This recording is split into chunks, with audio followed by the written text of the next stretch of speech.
Bonjour et bienvenue sur gcompris.com. Dans cette vidéo, on vous propose l'étude de la fonction tangente. Alors l'intérêt dans cet exercice, il va être double. Premièrement, découvrir cette fonction tangente et deuxièmement, pour traiter cet exercice, on va traiter plein de questions très classiques. Cela constitue donc un excellent exercice de révision de trigonométrie. Donc pour cette vidéo, pas de rappel, on fera les rappels au fur et à mesure lors de la correction. Donc appuyez sur pause, cherchez bien l'exercice et on se retrouve tout de suite après pour la correction. On passe maintenant à la correction d'exercice. Donc première question, on vous demande quel est l'ensemble de définitions de la fonction tangente. Et juste avant, on vous a donné ici la définition de la fonction tangente. Tangente x, c'est sinus x sur cosinus x. Et évidemment, cosinus x ne doit pas être égal à 0. Donc pour répondre à cette première question, je vais dire que la fonction tangente, elle est définie sur grand R, c'est-à-dire donc tous les nombres réels, privé de, le petit symbole pour enlever des valeurs, et entre accolades, je vais enlever toutes les valeurs donc pour lesquelles le cosinus va s'annuler, puisqu'on ne veut pas évidemment que le dénominateur ici s'annule. Donc j'ai pris un cercle trigo. Quand est-ce que le cosinus s'annule? L'axe des cosinus, c'est l'axe des abscisses, donc il va s'annuler quand le réel est positionné ici ou ici sur le cercle trigonométrique. Écrit plus rigoureusement, on dira que cos x égale 0 si et seulement si, x égale pi sur 2, mais attention, pas forcément que pi sur 2 à 2 pi près, donc plus 2k pi, k est un entier, ou encore donc x égale moins pi sur 2, donc toujours à 2 pi près. Et donc c'est toutes ces valeurs-là qu'il va falloir enlever, d'accord, pour obtenir le domaine de définition. Et toutes ces valeurs, elles s'écrivent un peu plus simplement. Regardez, quand je tourne dans le sens ici positif, donc là j'ai pi sur 2, j'aurai donc 2pi sur 2 ici, donc là je vais avoir également 3pi sur 2. Donc là je vais avoir 5pi sur 2, là je vais avoir 7pi sur 2, etc. 9pi sur 2, 11pi sur 2. Et si je tourne dans l'autre sens, j'ai moins une fois pi sur 2 ici, là j'aurai moins 3pi sur 2, moins 5pi sur 2, moins 7pi sur 2, moins 9pi sur 2, etc. Et donc en fait, le cosinus il s'annule si x est de la forme un nombre entier relatif impair multiplié par pi sur 2.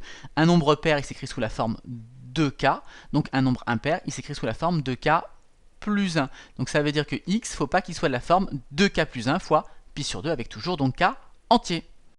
Et donc voilà comment est-ce qu'on écrit ça proprement. La fonction tangente, elle est définie sur R, privée de tous les nombres qui s'écrivent sous la forme 2k plus 1 fois pi sur 2 avec k, un entier relatif. On passe maintenant à la question 2 et on va déjà montrer que la fonction tangente, elle est impaire. Donc je rappelle qu'une fonction impaire, le graphe de la fonction va être symétrique par rapport à l'origine. Et donc pour démontrer qu'une fonction est impaire, il faut montrer qu'on a toujours f de moins x qui est égal à moins f de x. Cette relation-là traduisant bien que ce point et ce point sont symétriques par rapport à l'origine. Donc on se donne un x qui appartient au domaine de définition de la fonction tangente et on va démontrer que tangente de moins x, normalement on doit réussir à démontrer que c'est moins tangente de x. Et donc tangente de moins x, j'utilise la définition qui est ici, donc c'est sinus moins x sur cosinus moins x. Mais maintenant, sinus de moins x et cosinus de moins x, qu'est-ce que je peux dire? Pour se rappeler des propriétés des sinus et des cosinus, il faut bien avoir le cercle trigo en tête. Imaginons que x, ça soit donc pi sur 6. Et on va prendre moins x, donc c'est moins pi sur 6. Vous voyez bien que ces deux nombres-là, pi sur 6 et moins pi sur 6, ils ont exactement le même cosinus. Donc cosinus de moins x, en définitive, c'est la même chose que cosinus de x, ça marche toujours pareil. Par contre, le sinus, vous voyez que le sinus de pi sur 6, il est ici, et le sinus de moins pi sur 6, il est là. Ils sont opposés. Donc le sinus de moins x, c'est moins sinus x. Et donc là, on reconnaît exactement l'opposé de la tangente, donc c'est moins tangente x, et donc on peut conclure que tangente est impaire. Montrons maintenant que la fonction tangente, elle est périodique de période pi. Donc on rappelle la méthode, quand vous devez montrer qu'une fonction f est périodique de période t, vous devez montrer que pour tout x appartenant au domaine de définition, f de x plus t est égal à f de x. Ça traduit graphiquement le fait que le graphe de votre fonction, il se répète sur les intervalles de longueur t. Donc quand vous avez un réel x, quand vous regardez ce qui se passe quand vous rajoutez à x t, vous trouvez exactement la même image. Donc f de x égale à f de x plus t, c'est ce qui caractérise les fonctions périodiques de période t. Donc on se donne un x qui appartient au domaine de définition, on va calculer tangente de x plus pi, et on va essayer de démontrer à la fin qu'on retrouve bien tangente x. Donc tangente de x plus pi. J'applique la formule ici, donc je remplace mentalement les deux x par x plus pi à chaque fois. Et donc comme tout à l'heure, pour avancer dans le calcul, on va utiliser le cercle trigo pour se rappeler des propriétés des sinus et des cosinus. Donc on reprend par exemple comme tout à l'heure x qui vaut pi sur 6. Qu'est-ce qui se passe quand j'additionne pi? Quand j'additionne pi, je fais un demi-tour, donc là je vais retomber ici. Qu'est-ce qui s'est passé pour le sinus? Le sinus de pi sur 6, il est là. Le sinus de moins 5 pi sur 6, il est là. Vous voyez bien que les sinus sont opposés. Donc le sinus de x plus pi, c'est l'opposé du sinus de x. Et il se passe la même chose pour les cosinus. Le cosinus de pi sur 6, il est ici, et quand on rajoute pi à pi sur 6, le cosinus, il arrive là. Encore une fois, ils sont opposés. Donc le cosinus de x plus pi, c'est moins cos x. Les moins vont s'annuler ici, donc sont simplifiés. Sinus x sur cosinus x, on retrouve ici tangente x.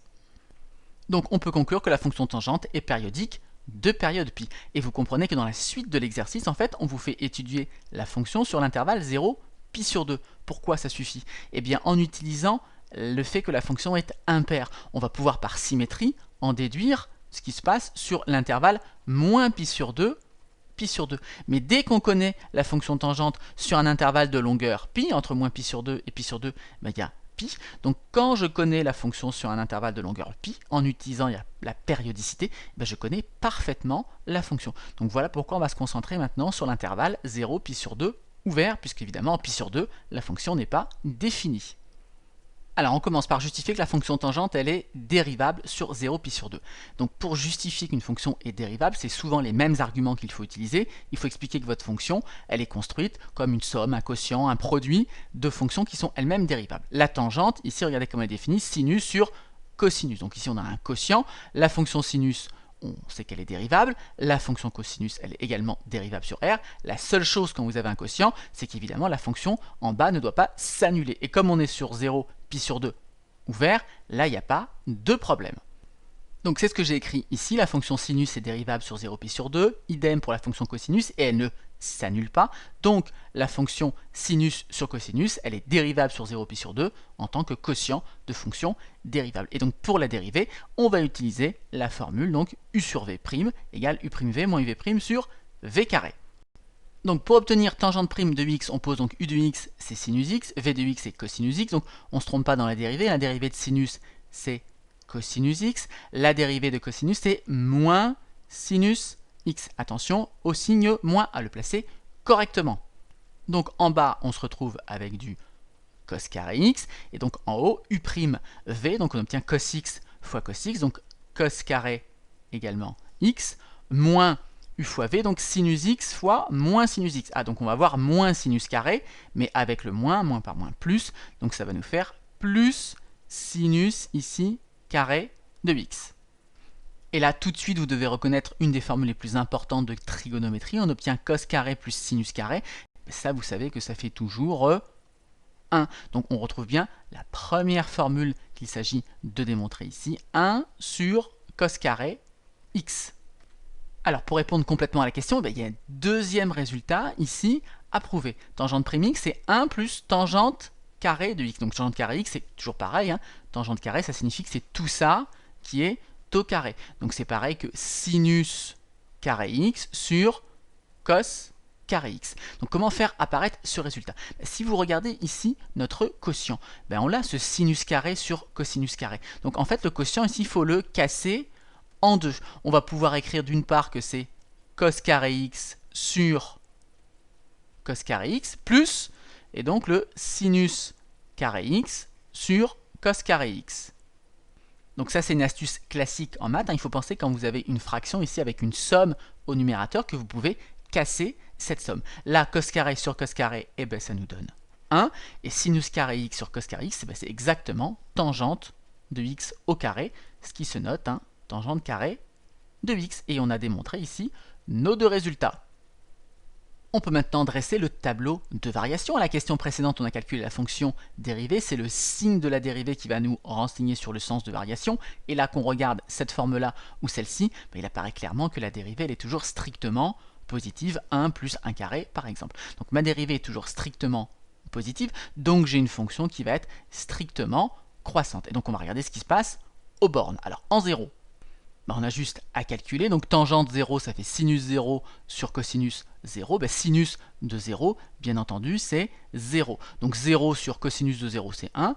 Donc ça nous fait 0 ici. Et donc en pi sur 2, on l'a dit, la fonction, elle n'est pas définie. Donc on nous demande ici la limite en pi sur 2, donc sous-entendu, la limite en pi sur 2 moins, donc par valeur inférieure.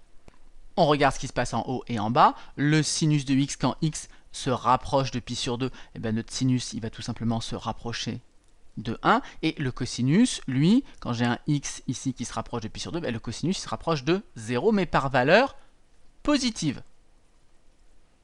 Donc qu'est-ce qui se passe pour le quotient? Ça tend vers 1, ça tend vers 0 plus. Donc le quotient, lui, il va tendre vers plus l'infini. On peut représenter maintenant la fonction tangente sur moins 3pi sur 2, 3pi sur 2. Donc évidemment, on va commencer par faire sur 0, pi sur 2. Donc on a une fonction qui est strictement croissante.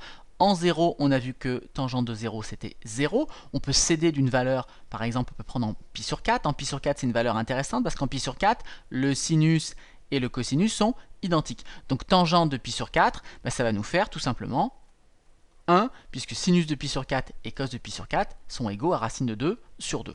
Donc ici, on peut céder d'un point supplémentaire. Et puis, on l'a vu, en pi sur 2, la fonction tangente tend vers plus l'infini, ce qui fait qu'on va avoir ici une asymptote verticale. Alors, ce qui peut être également intéressant, c'est de regarder le nombre dérivé en 0 ici pour avoir une idée de la tangente en 0. Donc, si on calcule tangente prime de 0, on va obtenir 1 sur cos carré de 0. Cos de 0, ça fait 1. Donc, ça va nous donner 1. Donc ici, la courbe, elle n'est pas par exemple tangente à l'axe des abscisses. Le coefficient directeur, ici, la pente, c'est 1. Donc on a ici une tangente qui va ressembler à peu près à ça. Et donc voilà à peu près ce qu'on va obtenir. Et on va maintenant regarder ce qui se passe par symétrie sur moins pi sur 2, 0. Donc pour compléter ici le graphe, on utilise le fait que la fonction est impaire. Donc on va tout simplement faire une symétrie centrale de ce morceau de courbe. On obtient donc en particulier ici maintenant quand moins pi sur 2 par valeur supérieure, la fonction tangente tend vers moins l'infini. Et pour compléter maintenant le graphe sur moins 3pi sur 2, 3pi sur 2, on va utiliser le fait que la fonction est périodique de période pi. Donc ici, j'ai repris exactement le même graphe et je l'ai recopié pour avoir l'allure de la courbe sur pi sur 2, 3pi sur 2, et idem ici sur moins 3pi sur 2, moins pi sur 2. Voilà, cette vidéo est maintenant terminée. J'espère qu'elle vous aura permis de bien découvrir la fonction tangente. Si vous l'avez appréciée, n'hésitez pas, comme d'habitude, à la partager et à la liker.